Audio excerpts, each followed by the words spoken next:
ایک صاحب نے کرائے پر نیا مکان حاصل کیا۔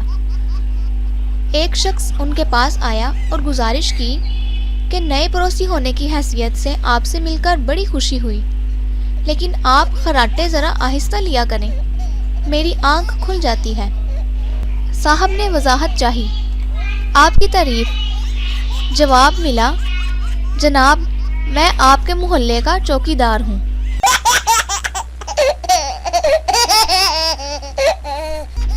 ایک شخص نے بیمہ کمپنی کے نمائندے سے پوچھا، اگر میں آج اپنی بیوی کا بیمہ کراؤں اور کل وہ مر جائے تو مجھے کیا ملے گا؟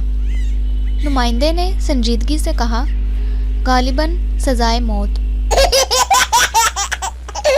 ایک بوڑھا آدمی اب غائب دماغ ہوتا جا رہا تھا۔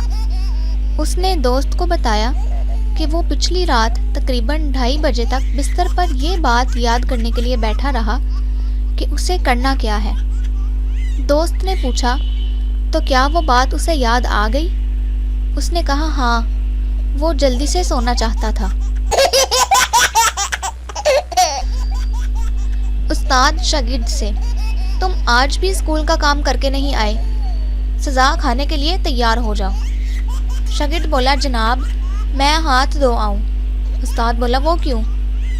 شاگرد نے کہا، جناب میری ماں نے مجھے ہدایت کر رکھی ہے کہ ہر چیز کھانے سے پہلے ہاتھ ضرور دھو لینا۔